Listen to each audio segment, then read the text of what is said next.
अस्सलाम वालेकुम। Programme pin point में भलीकार मां जो मेज़बान इशफाक अहमद। नाज़रीन, अॼु प्रोग्राम में पाण ज़िक्र कंदासीं नवाज़ शरीफ़ जी पेशी जे हवाले सां।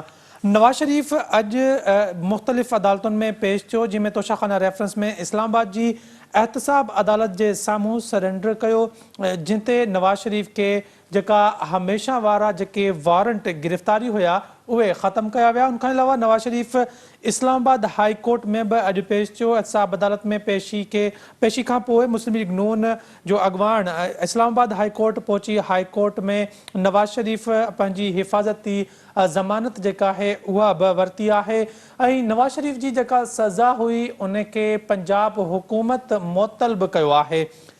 कल ताईं पाकिस्तान तहरीके इंसाफ़ जे चेयरमैन ते मुस्लिम लीग नून पारां इहे इल्ज़ाम लॻाया वेंदा हुया त अदलिया जेका आहे उहा नवाज़ जेको आहे चेयरमैन PTI जे लाइ सॉफ्ट कॉर्नर रखे थी, पर अॼु साॻी सूरत हाल नवाज़ शरीफ़ जे लाइ असांखे नज़र पई अचे। छा माहौल तब्दील थी वियो आहे? छा इस्टेब्लिशमेंट पंहिंजो जेको आहे माइंड मुकमल तौर ते तब्दील करे वरितो आहे? छाकाणि त 21 अक्टूबर खां पहिरियां ताईं इहे ॻाल्हियूं पिए थियूं त पाकिस्तान में नवाज़ शरीफ़ ओसि ताईं वापसी न कंदो तेसि ताईं नवाज़ शरीफ़ के 100% गारंटी नथी ॾिनी वञे, ऐं उहा बि हर तरह जी गारंटी हूंदी।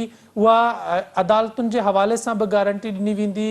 उन्हनि खे आवाम जेका मीनार पाकिस्तान ते उन्हनि खे ॾिनी वई उन जी गारंटी ऐं हर क़िस्म जी गारंटी जेका आहे उहा नून लीग खे ॾिनी वई। छा इहा गारंटी केसि ताईं रहंदी? छाकाणि त असां 2017-18 में ॾिठोसीं त उन वक़्तु इहे ॻाल्हियूं पिए थियूं त इहो प्रोजेक्ट जेको आहे इहो 10 सालनि जो प्रोजेक्ट आहे, पर सियासतदान शायदि इहा ॻाल्हि विसारे वेहंदा आहिनि त जंहिंजे ताक़त जे ज़रिए हू इक़्तिदार में अचण जी कोशिशि पिया कनि, उन्हनि जे मूड में जेकॾहिं का बि हल्की तब्दीली अची वई त उन्हनि जी हैसियत उहा ई थींदी जेका 2016-17 में नवाज़ शरीफ़ 2020-21 में चेयरमैन PTI जी थी हुई।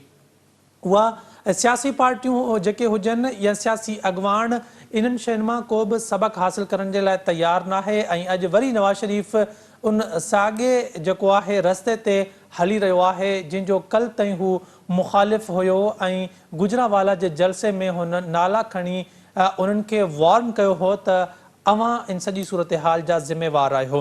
पाण इन सूरत हाल ते ॻाल्हाईंदासीं। सीनियर पॉलिटिकल एनालिस्ट डॉक्टर इनाम भट्टी साहब मूंसां गॾु मौजूदु आहिनि। इनाम साहब, वॾी महिरबानी प्रोग्राम में वक़्तु ॾियण जे लाइ। अवां सम्झो था त उहो साॻियो ई ट्रैक आहे, बसि माण्हू तब्दील थी वियो आहे। चेयरमैन PTI जी जाइ ते नवाज़ शरीफ़ अची वियो आहे। हाणे उनखे साॻियो प्रोटोकॉल उहो अदालतुनि मां हुजे या पब्लिक जो हुजे या जेको सिक्योरिटी वारो माहौल हुजे, उन में नवाज़ शरीफ़ अॼु साॻे ट्रैक ते अची वियो आहे जो कल ताईं चेयरमैन PTI हुयो। महिरबानी अशफाक। मुंहिंजे ख़्याल में त हाणे पाकिस्तान जी रियासत इहो साबित करे चुकी आहे त हिते इदारा, कानून, इंसाफ़, ऐवान, पार्लियामेंट या जेके बि शयूं आहिनि उहे सभु किताबनि में ऐं उन्हनि दीवारुनि जे अंदरि ताईं उन्हनि जो सिर्फ़ु हुजणु हिकिड़ी सिर्फ़ु सेरेमोनियल आहे या खणी चइजे त सिर्फ़ु लिखियल किताब आहिनि जिन ते चई सघिजे थो त हिते मुल्क में आइन, कानून, इंसाफ़ सभु शयूं आहिनि। ऐं ईअं ई कोर्टूं ऐं पार्लियामेंट आहे जिन में चई सघिजे थो त इहे इदारा आहिनि जिते उन्हनि जी कानून साज़ी थींदी आहे या उन्हनि ते का हुकुमरानी अवाम जे वोट जे ज़रिए थींदी आहे। पर हक़ीक़त उन जे बिल्कुलु बरक्स उबतड़ अची वई आहे। उहा इहा ई साबित थी आहे त जेसी तोणी जंहिंजे हथ ते कबूतर वेठो आहे उहो इक़्तिदार धणियुनि खे न रुॻो प्यारो आहे, पर उन जे लाइ कोर्ट जा बि सभु दरवाज़ा खुली था वञनि ऐं जेका बायोमेट्रिक्स कोर्ट जे अंदरि बि न पई थी ऐं उते बि उन जे लाइ जेको आहे सो वॾा मुश्किल मसइला हुजनि त फिज़िकल कंहिं माण्हू खे उन कोर्ट जे अंदरि अची करे उहा जेका दरख़्वास्त दाख़िल करणी हूंदी आहे ज़मानत जी, उन जे लाइ थम इम्प्रेशन जेको ॾियणो हूंदो आहे उहो एयरपोर्ट जे लाउंज में जेकॾहिं उहो वठी छॾिजे त हाणे इन खां पोइ वधीक छा थो चई सघिजे। त मुंहिंजे ख़्याल में त इन सां कंहिं बि तरह सां मुल्क जे अंदरि सियासी इस्तेहकाम नथो अची सघे। इन सां मुल्क जे अंदरि वधीक अञा ईंदड़ वक़्त में इहा रविश पैदा थींदी त पोइ हक़ीक़ी हुकुमरानी जे बजाए, हक़ीक़ी आइन ऐं कानून जे बजाए सिर्फ़ु जंहिं माण्हू वटि ताक़त हुजे, जंहिं वटि पावर हुजे ऐं जंहिंजी मर्ज़ी ऐं मंशा उनजी जेकॾहिं हले, उन सां तव्हां ठही हलंदव त सभु शयूं तव्हां जूं क़बूल आहिनि। जेकॾहिं न ठही हलंदव त तव्हां कॾहिं बि उन हंध ते पहुची न सघंदव। उहे भले माज़ी में ई नाला खणंदा वतन कंहिं जजनि जा या जेको आहे सो जनरलनि जा या ॿिया जेके बि जे सां अची था वञनि उन्हनि जा, त उन्हनि असांजे इक़्तिदार खे लत हईं या उन्हनि असांखे इक़्तिदार खां ॿाहिरि कढियो। पर हक़ीक़त इन जे उतड़ इहा आहे त जॾहिं उहे पाण हुकुमरान पंहिंजी ख़्वाहिश इहा था रखनि त उन्हनि खे कंहिं बि तरीक़े सां सिर्फ़ु इक़्तिदार खपे, त पोइ उहो यकीन रखणु खपे उन्हनि खे त कहिड़े वक़्तु बि वरी इन ई तरीक़े सां उन्हनि खां इक़्तिदार खसिजी बि वेंदो। त इहा शइ उहे सम्झी वठनि त इक़्तिदार हक़ीक़ी तौर ते हिननि वटि हाणे आहे कोन, ऐं नई जेका माज़ी में मियां साहब इक़्तिदार तां निकिरण खां पोइ जेका शुरू करे ॾिनी मुहिम पंजाब जे अंदरि वोट को इज़त दो वारी, हाणे उहा बि शइ वाइकी थी चुकी आहे त इहा असुल में ॻाल्हि वोट खे इज़त ॾियण वारी कोन्हे, पर पंहिंजे पसंदि जे इक़्तिदार या हुकुमरानी हासिलु करण ऐं पंहिंजी पसंदि ते इक़्तिदार हलाइण जे लाइ हर क़िस्म जी बार्गेनिंग चइजे या गठजोड़ चइजे या हेठि सफ़ा किरी पवण वारी जेका आहे सा शइ चइजे, उन ताईं वञी सघिजे थो। सिर्फ़ु इक़्तिदार ई खपे। जी अशफाक।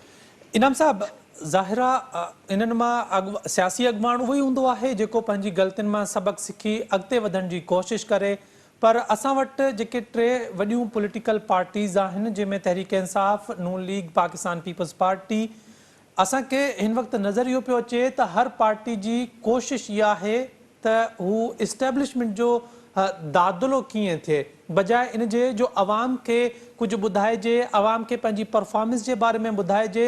हर पार्टी जी इहा कोशिशि आहे, कुझु नाराज़ आहिनि त असांखे एतिरो कुर्ब छो न पियो ॾिनो वञे, ऐं जिन्हनि खे ॾिनो पियो वञे उन्हनि ते तनक़ीद कई पई वञे, ऐं जिन्हनि खे ॾिनो पियो वञे उहे बि ख़ुशि पिया थियनि त असांखे इस्टेब्लिशमेंट कुर्ब पई ॾिए, असांजे मथे ते हथु रखियो आहे। छा पाकिस्तान जी सियासत 90 खां वठी 2023 यानी ही 33 साल गुज़रिया आहिनि, उन मां असां कुझु न सिखियो आहे ऐं ईंदड़ 50 सालनि ताईं बि कुझु न सिखंदासीं? अशफाक, जेके शयूं माज़ी में बाइसे शर्मिंदगी हुयूं या खणी चइजे त जिन खे मायूब सम्झो वेंदो हो, उहे अॼु जे दौर में सियासत जी हिरफत ऐं सियासत जी साइंस बणिजी चुकियूं आहिनि मौजूदा हुकुमराननि जी नज़र में, ऐं उहे इन खे ई सियासत सम्झनि था त कहिड़े तरीक़े सां तव्हां मैनेज कयो था, जंहिंखे खणी चइजे त उहा मैनेजमेंट जंहिंमें तव्हां हेठि सफ़ा किरी पओ था, उनखे उहे मफ़ाहिमत सॾनि था। हक़ीक़त में उहा मफ़ाहिमत कोन्हे, पर उहा सम्झो त हिकिड़ो सियासत जे मथां कारो दाग़ आहे। मफ़ाहिमत इहा न हूंदी आहे त तव्हां इक़्तिदार हासिलु करण जे लाइ उन्हनि जे हर क़िस्म जे फ़ैसिले खे क़बूल करे अचो, ऐं जेका बि उन्हनि जी कानून साज़ी खां वठी करे आइन साज़ी में जेके बि उहे ख़्वाहिशूं कनि तव्हां उहे बि क़बूल कयो, ऐं उन खां पोइ तव्हांखे इक़्तिदार हिकिड़े मख़सूस मुदे जे लाइ मिले, ऐं मख़सूस एक्सेस जेका आहे तव्हांजे इक़्तिदार में हूंदे बि तव्हांखे अख़्तियार महदूद हुजनि, उहे बि क़बूल कजनि। जॾहिं त हक़ीक़त में जमहूरियत नालो इन जो आहे त जॾहिं तव्हां अवाम जे ज़रिए मैंडेट वठी करे पार्लियामेंट में अचो था त उहा हक़ीक़ी जेका क़ुवत आहे उहा अवाम जो वोट आहे, ऐं उन जे ज़रिए जेके फ़ैसिला थियणु खपनि उहे सभ खां वधीक ताक़तवर हुजणु खपनि। पर हाणे उहा शइ ख़तमु थी चुकी। हाणे सम्झो त सियासत मुकमिल तरह ते जीअं तव्हांखे हींअर सिंध जे अंदरि किथे बि साफ़ पीअण जो पाणी नथो मिली सघे त उनखे तव्हां कंहिं ढंढ ढोरे या तलाउ या दरिया तां पी सघो, ईअं ई हींअर मुल्क जे अंदरि जेका सियासत आहे उहा मुकमिल तरह सां पॉल्यूटेड आहे, उहा कॾहिं बि तव्हांखे शफ़ाफ़ नज़र न ईंदी, जेका जंहिं ते अवाम एतमाद करे सघे ऐं जेका वरी अवाम जे मुफ़ादनि वटां के नतीजा बि ॾेई सघे। हाणे जॾहिं उहे तव्हां हासिल ई अहिड़े तरीक़े सां कंदव त तव्हां यकीनी तौर ते अवाम जे मुफ़ादनि खे सेफगार्ड करे न सघंदव। अवाम जे आइन जे अंदरि मिलियल उन्हनि खे जेके अख़्तियार आहिनि उन्हनि जे लाइ उन्हनि खे उहो तव्हां अख़्तियार बि ॾियारे न सघंदव। ऐं न रुॻो इहो, पर रियासत जी जेका कमिटमेंट हुजे थी, बेसिक नीड्स जेके आहिनि पब्लिक जूं, अवाम जूं, उहे बि तव्हां उन्हनि खे न ॾेई सघंदव। उहे बि सभु गठजोड़ जे हवाले थी वञनि थियूं। जी अशफाक। इनाम साहब, पंजाब जी निगरान हुकूमत बि अॼु अल अज़ीज़िया रेफरेंस में अॻूणे वज़ीर आज़म जी सज़ा मुअत्तल कई आहे। यानी सिस्टम एतिरो एक्टिव थी वियो आहे जेके कल्ह ताईं जीअं अॼु कुझु अॻुवाणनि जा नाला या उन्हनि जा चेहरा टेलीविज़न ते नथा अची सघनि, कल्ह ताईं उहे माण्हू अॼु हर पासे उन्हनि खे रिलीफ पियो मिले ऐं हर पासे उहे उन रिलीफ खे इंजॉय बि कनि पिया। अवां इहो ॿुधाइजो त जेकॾहिं इहे अॻुवाण अहिड़ी सूरत हाल खे रिजेक्ट कनि त वधीक उन्हनि खे फ़ाइदो थींदो या इस्टेब्लिशमेंट जे हा में हा मिलाइण सां उन्हनि खे वधीक फ़ाइदो थींदो आहे? ॿ नुक़्ते नज़र आहिनि अशफ़ाक़। जेकॾहिं डिघी सोच सां, डिघी नज़र सां ॾिसिजे त मुल्क जे अंदरि सियासी इस्तेहकाम कीअं पैदा थींदो, त उहो न सां थींदो। उहो हर उन अमल खे जेको आइन ऐं कानून खां बालातर थी करे कोई बि फ़ैसिलो थिए थो, उनखे जॾहिं तव्हां नो कंदव त यकीनी तौर ते कंहिं न कंहिं ॼाणे तव्हांजो मुल्क जो सही बुनियादु पवणु शुरू थींदो ऐं उतां खां सियासत हिकिड़े पंहिंजे सही रस्ते ते हलणु शुरू कंदी। पर जॾहिं तव्हां यस था कयो, उन्हनि जे हर शइ खे क़बूल था कयो, त उन वक़्तु तव्हां अञा वधीक कमज़ोर था थियो। तसवर कयो त अॼु खां 10 साल पहिरीं कंहिं हद ताईं आस्ते आस्ते पॉलिटिकल स्पेस वधियो पए, जॾहिं अरिड़हीं तरमीम ख़तमु थी, अरिड़हीं तरमीम आई ऐं हू जेके माज़ी जा सभु जेके अख़्तियारात हुआ उहे ख़तमु थिया, 52B ख़तमु थियो, त ईअं लॻो पिए त हाणे शायदि उहे अख़्तियारात ख़तमु थींदा था वञनि ऐं पार्लियामेंट वधीक सघारी थींदी, अवाम जे वोट खे वधीक सघ मिलंदी। पर हिननि सियासतदाननि जी गठजोड़ी सियासत जो ऐं कोताह नज़री जो नतीजो आहे जो अॼु मुकमिल तरह ते वरी तव्हां बावजूदि उन्हनि सभिनी आइनी अमेंडमेंट्स जे बि मुकमिल तरह ते तव्हां कंट्रोल्ड आहियो। तव्हांजी इहा ई पार्लियामेंट, तव्हांजो इहो ई निज़ाम, तव्हांजो इहो ई सिरिश्तो हाणे तव्हांखे तव्हांजी मर्ज़ी या तव्हांजे वोटर जी मर्ज़ी ते इक़्तिदार नथो ॾेई सघे। हाणे तव्हांखे उन जे लाइ यकीनी तौर ते कंहिं न कंहिं गेट 9 या गेट 11 या गेट 4 जो पासो वठिणो पवंदो, जितां खां जेको आहे सो तव्हांखे इक़्तिदार जॾहिं मिले त तॾहिं तव्हांखे इक़्तिदार मिली सघंदो। ऐं इन सां गॾोगॾु आउं हाणे सम्झां थो त हीउ जेको पाण बार बार चवंदा आहिनि सियासतदाननि खे सम्झणु खपे त या सिखणु खपे, हुननि इहो सिखी वरितो ऐं सम्झी वरितो त दग इहो आहे, बसि इन ते ई हलणो आहे, छाकाणि त हू अवाम जे लाइ सियासत कोन था कनि, हू अवाम जे लाइ मुल्क जी हुकुमरानी कोन था चाहिनि। हू पंहिंजे ज़ात लाइ जॾहिं हुकुमरानी चाहिनि था, पंहिंजे पार्टी ऐं उनजे मख़सूस माण्हुनि जे फ़ाइदनि जे लाइ जॾहिं इक़्तिदार में अचणु चाहिनि था, तॾहिं उन्हनि खे इहो ई रस्तो अख़्तियार करणो पए थो। ऐं इन सां ॿी शइ बि ज़हन में रखणु घुरिजे त अहिड़े क़िस्म जो तरीक़ेकार केतिरो वक़्तु हली सघंदो। अॼु जो जदीद दौर आहे, पंजाब जे अंदरि बाक़ी मुल्क जे सभिनी ॿियनि सूबनि में बि नौजवान नसुल जेको पढ़े लिखे थो, जेको शऊर रखे थो, जेको सॼी दुनिया जे हींअर हुकुमरानी खे सम्झे थो, उनखे जॾहिं इहे सभु शयूं सम्झ में अची वियूं त उन्हनि जो रद्द अमल छा हूंदो, अॻिते हली करे उहा शइ ॾाढी ख़तरनाक सूरताल अख़्तियार करे सघे थी। 9 मई जो वाक़ियो हिकिड़ो नंढिड़ो इंसिडेंट हुयो जंहिंखे रियासत जे उन्हनि कर्ता धर्ता जेके वाघधणी आहिनि उनखे सम्झणु खपे त इन क़िस्म जी तर्ज़ हुकुमरानी खे जेकॾहिं तव्हां ड्रैग वठाईंदो त कंहिं वक़्तु अॻिते हली करे ही मुल्क लिबिया बि बणिजी सघे थो, मिस्र बि बणिजी सघे थो, अलजज़ाइर बि बणिजी सघे थो। सो उन खां बचण खां बहितर आहे त जमहूरी अमल खे, प्रोसेस खे हक़ीक़ी रूह सां क़बूल करे उनखे अॻिते वधायो वञे। जी अशफाक। इनाम साहब, मुख़्तलिफ़ सियासी अॻुवाणनि पारां बि नवाज़ शरीफ़ ते तनक़ीद वधाई वई आहे। मुंहिंजे साम्हूं हिकिड़ो बयानु पियो आहे ख़ुर्शीद शाह जो। ख़ुर्शीद शाह थो चवे नवाज़ शरीफ़ खे त नवाज़ शरीफ़ साहब मुल्क बचाओ, किसी के हाथ में ना हो। अवां सम्झो था त नवाज़ शरीफ़ कंहिंजे हथनि में अची वियो आहे? इहो त हाणे ख़ुर्शीद शाह ऐं उनजी जमायत वरी किसी के हाथ में छा, हू त वरी कंहिंजी गोद में अचण जे लाइ बि तयारु आहिनि। पर सिर्फ़ु फ़र्क़ु इहो आहे जो अॼु नवाज़ शरीफ़ हुननि जे हथ में अची वियो आहे, पर ही त इन जे लाइ बि तयारु आहिनि त असांखे गोद वठो।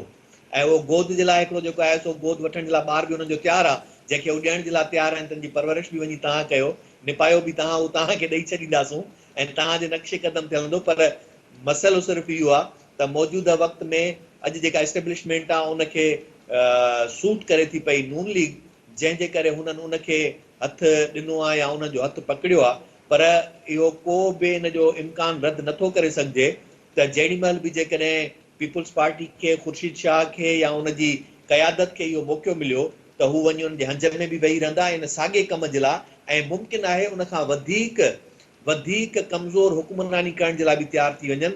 मुमकिन आहे त नवाज़ शरीफ़ कंहिं हद ताईं किथे को टकराव में अची सघे थो, पर पीपुल्स पार्टी त कंहिं बि नंढड़े बि क़िस्म जे टकराव ते वञी न सघंदी। उनजो नतीजो तव्हां सिंध जे अंदरि ॾिसी चुका आहियो त सेंसस वारे मसइले खां वठी करे सिंध जी ज़मीन, पाणी, वसीला, उन ते जेके बि कंप्रोमाइज़ सिंध कंदी रही आहे, सिंध में पीपुल्स पार्टी कंदी रही आहे, वफ़ाक़ जी हुकूमत वठण खां पोइ हू उन खां वधीक किरियल क़िस्म जूं के बि कंप्रोमाइज़िस करे सघे थी। जी इहो ॿुधाइजो इनाम साहब त मुस्लिम लीग नून जे सीनियर अॻवान राना सनाउल्ला ख़ुर्शीद शाह वारे बयान सां थोरो मिलंदड़ जुलंदड़ पर लफ़्ज़ टोटल मुख़्तलिफ़ आहिनि।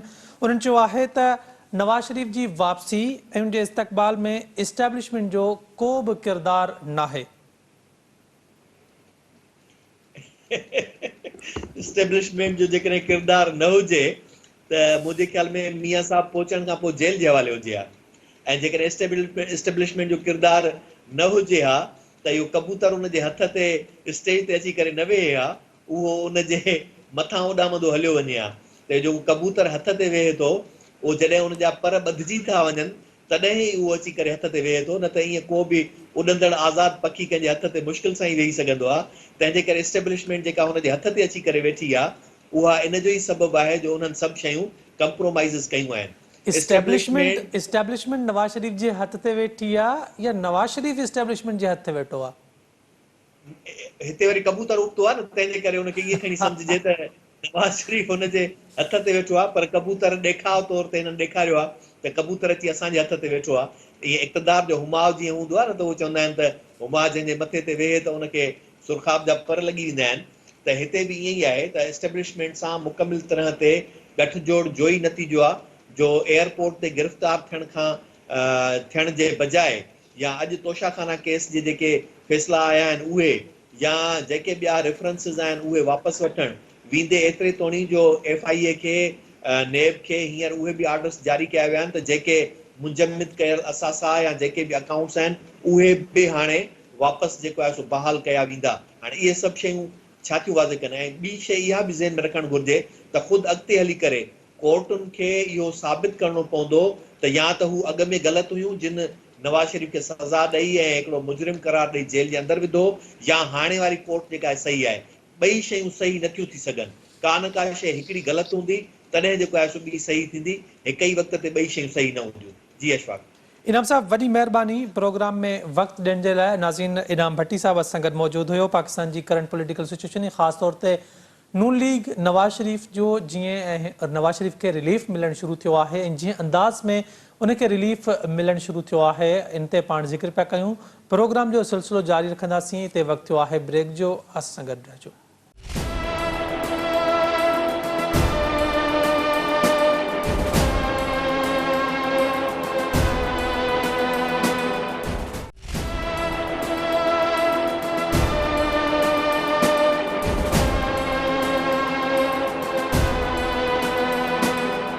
नाज़रीन, प्रोग्राम में हिकु दफ़ो ॿीहर भलीकार। नवाज़ शरीफ़ जी अॼु अदालतुनि में पेशी, अदालतुनि मां मिलंदड़ रिलीफ जे हवाले सां पाण प्रोग्राम में ज़िक्र पिया कयूं। हिन वक़्तु सीनियर सहाफ़ी ऐं तजिया निगार सिद्दीक़ साजिद साहब असां गॾु टेलीफोन लाइन ते मौजूद आहिनि।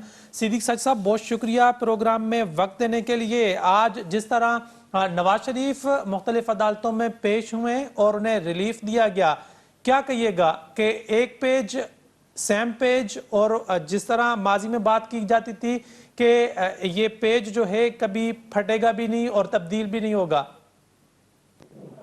नहीं, आपकी बात से तो मैं इत्तेफाक नहीं करता कि फटेगा नहीं और तब्दील नहीं होगा। ये पेज जो है वो फटता भी रहता है, जुड़ता भी रहता है। ये पाकिस्तान की सियासत है ही ऐसी किस्म की। तो कभी किसी के लिए रिलीफ, कभी किसी के लिए रिलीफ।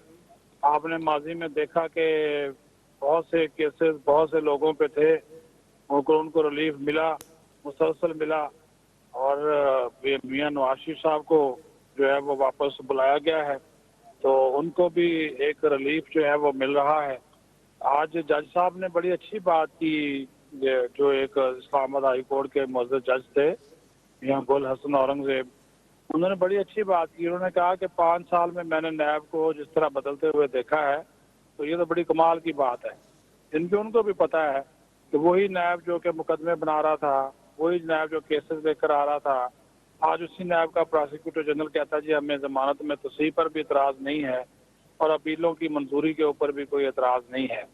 केस वही है जो कि ऑलरेडी हुआ है। केस वही है जिसमें जो नैब जो था वो कह रहा था जी नहीं, मियां साहब को वापस आना चाहिए।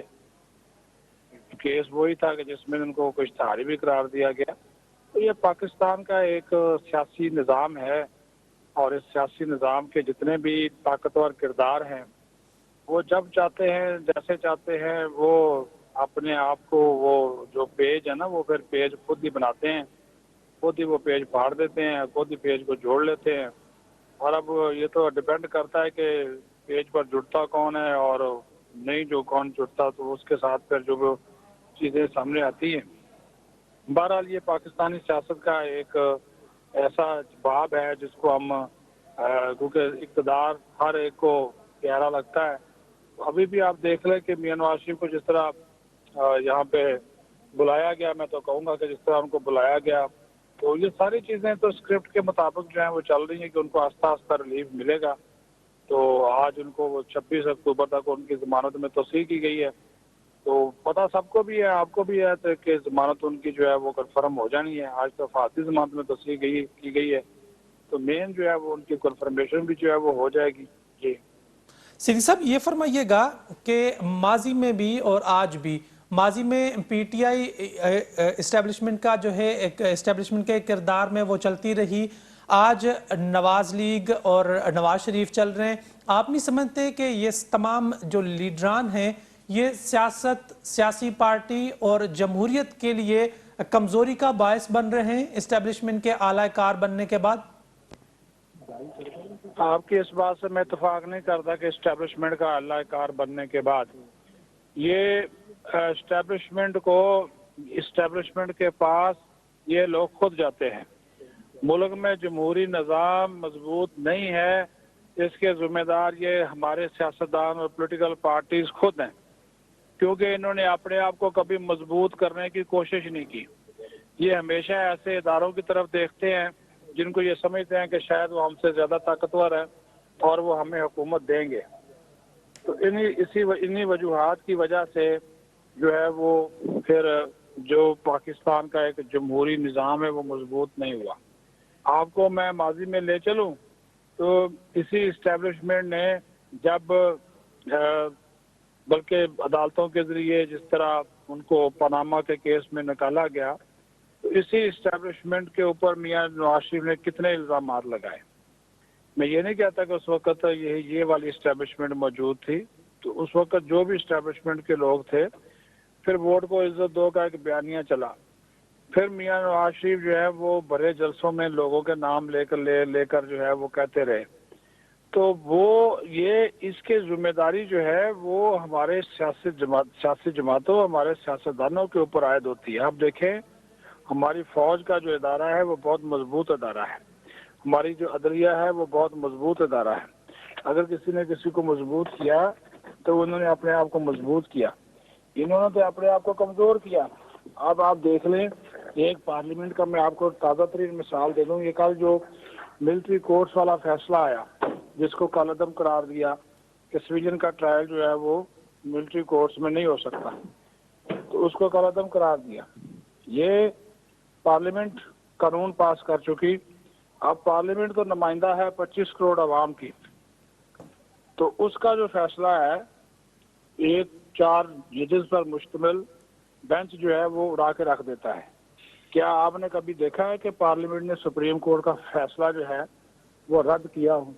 तो ये वो बातें हैं जिनको एक्सेप्ट करना चाहिए, क्योंकि पार्लियामेंट को हमारे सियासी जमातों ने, हमारे सियासतदानों ने मजबूत नहीं किया, बाकी इदारों ने खुद को मजबूत कर लिया। और इसी वजह से ये सारी की सारी जब ये आपको अपनी कमजोरी दिखाएंगे तो फिर जो आपसे ताकतवर होंगे वो आपकी कमजोरी का फायदा उठाने के लिए तैयार रहेंगे। सिद्दीकी साहब, ये फरमाइएगा कि आप बात कर रहे हैं कि ये सियासतदान इस्टेब्लिशमेंट का आला कार क्या कहते हैं, आप उससे इख्तलाफ कर रहे हैं, लेकिन ये बात भी तो माननी पड़ेगी ना कि सियासतदान को कमज़ोर करने वाली भी इस्टेब्लिशमेंट है। अगर कल तक नवाज शरीफ के खिलाफ पानामा में केस बन रहे थे, व्हाट्सएप पे चीज़ें बन रही थी, मॉनिटरिंग जज लग रहे थे और अदालतों को डायरेक्शंस आ रही थी कहीं से, तो ये भी तो इस्टेब्लिशमेंट कर रही थी, ये सियासतदान खुद नहीं कर रहे थे। उनको कमजोर करके फिर अपने तरीके पे इस्तेमाल भी तो ये खुद करते हैं। देखिए, आप एक ही बात को दूसरे अंदाज से घुमाकर पेश कर रहे हैं। प्रॉब्लम ये है कि आप ये देखें कि जिन लोगों ने या एस्टेब्लिशमेंट ने जिन लोगों का साथ लिया या सहारा लिया, उनको पहले खड़ा किया, फिर वही लोग, आपको धरना याद होगा, चलो ज्यादा लंबा नहीं जाते, 2014 का, उस वक्त कौन गया था? उस वक्त के army chief general retired Raheel Sharif के पास उस वक्त कौन गया था? यही इमरान खान गया था और यही तारुल कादरी गया था और जाकर कहा था कि नवाज शरीफ की हुकूमत उल्ट दो, जो कि 2013 में मार्ज वजूद में आई थी। सिर्फ 1 साल बाद धरने करा दिए गए। तो एस्टैब्लिशमेंट की मदद मांगने कौन गया था? हमारे सियासतदान गए थे। अभी आप देख लें, जो जब ये आर्मी चीफ का, ज्यादा लंबे नहीं जाते, अभी जब आर्मी चीफ का तकर्रर हुआ, आर्मी चीफ के तकर्रर के दौरान एस्टैब्लिशमेंट के पास या एस्टैब्लिशमेंट की राय को किसने माना? उस वक्त किसकी हुकूमत थी? पीपल्स पार्टी, पीडीएम, नून लीग, ये सारे एक थे। इमरान खान फिर तारा नहीं रहा, वो आंखों का तारा नहीं रहा, उनका हरीफ बन गया और ये जो सारे हरीफ थे ये एस्टैब्लिशमेंट के हलीफ बन गए। तो ये एस्टैब्लिशमेंट तो अच्छा, फिर आप देखें, इसी एस्टैब्लिशमेंट ने कहा कि हम ए पोलिटिकल हैं। जब सादिक संजानी दूसरी मरतबा चेयरमैन सेनेट बना तो उसके बाद इन्होंने तय कर लिया कि अब एस्टैब्लिशमेंट मुदाखलत सियासत में नहीं करेगी, ए पोलिटिकल रहेगी। लेकिन होता क्या है, उसको ए पोलिटिकल रहने नहीं दिया गया। कभी मीर जाफर, कभी मीर सादक, पता नहीं क्या क्या इल्जाम उसी एस्टैब्लिशमेंट को दिए गए। वो फिर आपकी सियासत में घुस गए, आ गए। और फिर वही जब जो वो मुखालफिन जिन्होंने देखा कि अब तो भाई ये जो तहरीक इंसाफ के खिलाफ जा रहे हैं, तो जो फिर तहरीक इंसाफ के खिलाफ जा रहे थे एस्टैब्लिशमेंट वाले, तो जो फिर फायदा उठा रहा था इन्हीं सियासी कुव्वतों, जिनका मैंने नाम लिया, पीडीएम एंड कंपनी, तो आपने देखा कि इन्होंने फिर अपनी मर्जी का और उनके साथ फिर राब्ते किए। क्या सबको मालूम नहीं है कि नवाज शरीफ के साथ कौन मिलता रहा, शहबाज शरीफ के साथ कौन मिलता रहा, या ये किनसे मिलते रहे? तो ये सारी की सारी जो सिचुएशन है, हकीकत पसंदाना बात करनी चाहिए कि अगर कसूर एस्टैब्लिशमेंट का है तो उससे ज्यादा बड़ा कसूर हमारे सियासतदानों का भी है। सिद्दीक साहब, पीपल्स पार्टी के रहनुमा खुर्शीद शाह का कहना है कि वो अपील करेंगे नवाज शरीफ को कि नवाज शरीफ साहब मुल्क बचाओ, किसी के हाथ में ना आओ। आप क्या कहेंगे इस बयान पे? बिल्कुल ठीक है, बिल्कुल सही बात है। खुर्शीद शाह ने ठीक बात की है, नहीं आना चाहिए, उनकी तरफ नहीं देखना चाहिए।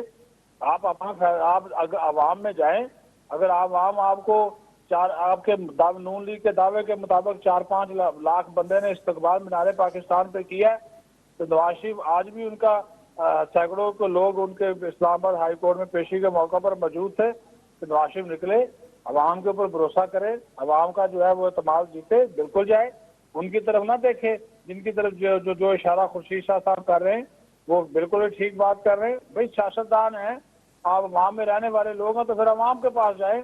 अवाम के जो मैंडेट है उसको आप तस्लीम कर, आप किसी और का सहारा क्यों लेते हैं? जब तक आप बैसाखियां खुद नहीं तोड़ेंगे तो कोई आपकी बैसाखी नहीं तोड़ेगा। आपने अगर आपने सहारा बना लिया कि आपने इसी बैसाखियों के सहारे पर चलना है, तो फिर तो सिस्टम नहीं चल सकता। फिर तो आप सारी सियासी जिंदगी आप उनके मरहूने मिन्नत रहेंगे। तो जरूरी है कि आप ये जो है वो बैसाखी वाला सिलसिला तोड़े। अगर आपने एतबार करना है तो फिर आप एतबार और एतमाद करें अवाम के ऊपर, उसके वोट के ऊपर। और जब तक आप ये नहीं करेंगे और किसी और तरफ देखेंगे तो फिर ये जो चीजें हो रही हैं, तो नजर आ रही हैं, सबको नजर आ रही हैं। तो फिर अभी ज़ाहिर है डिजिटल मीडिया, सोशल मीडिया, सारी चीजें इतनी मजबूत हो गई हैं, इसी वजह से एस्टैब्लिशमेंट यकीन मानिए कि रहना चाहती है, वो अपने काम से काम रखना चाहती है। हमारे सियासतदान उनके पास जाते हैं, जाकर उनको खास बखाब हो, कभी किसी की तनकीद, कभी वो सानिया 9 मई, कभी किसी के ऊपर क्या इल्जाम, तो फिर डाल है उनको भी हक है अपने आप को डिफेंड करने का। वो फिर किसी एक का वो फिर साथ देते हैं, कभी कोई फेवरेट, कभी कोई फेवरेट। ये फेवरेटिज्म खत्म किया जा सकता है अगर पॉलिटिकल पार्टीज अपने ऊपर एतबार करें, अपने ऊपर एतबार करें, खुद को मजबूत करें और अपने पार्लियामेंट को मजबूत करें। सिद्दीक साजिद साहब, बहुत शुक्रिया प्रोग्राम में वक्त देने के लिए। नाज़रीन, सीनियर सहाफ़ी तजिया निगार सिद्दीक साजिद साहब असां गॾु टेलीफोन लाइन ते मौजूद हुआ।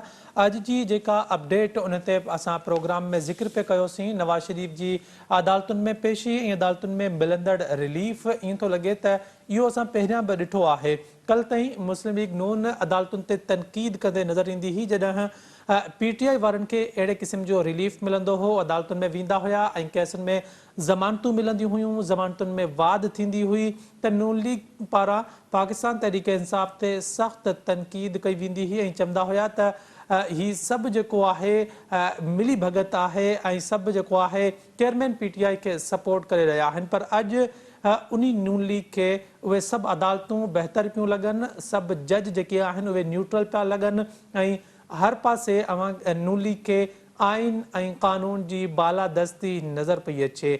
पाकिस्तान पीपल्स पार्टी हिन वक़्तु मुस्लिम लीग नून ते इंतिहाई सख़्त तनक़ीद कंदे नज़र पई अचे ऐं इहो बि को पहिरियों भेरो नाहे जॾहिं बि इलेक्शन जो ऐलान थियण वारो हूंदो आहे या इलेक्शन जा ॾींहं वेझा ईंदा आहिनि त जीअं सिंध में MKM पाकिस्तान ऐं पीपल्स पार्टी हिक ॿिए ते तनक़ीद कंदियूं आहिनि त जीअं सिंधी स्पीकिंग ऐं उर्दू स्पीकिंग जो वोट जेको आहे उहो हासिल करे सघिजे, ईअं ई पाकिस्तान पीपल्स पार्टी ऐं नून लीग बि हिक ॿिए ते बयानबाज़ी शुरू कंदा आहिनि त जीअं अवाम खे ऐं आम वोटर खे पाण ॾांहुं अट्रैक्ट करे सघिजे।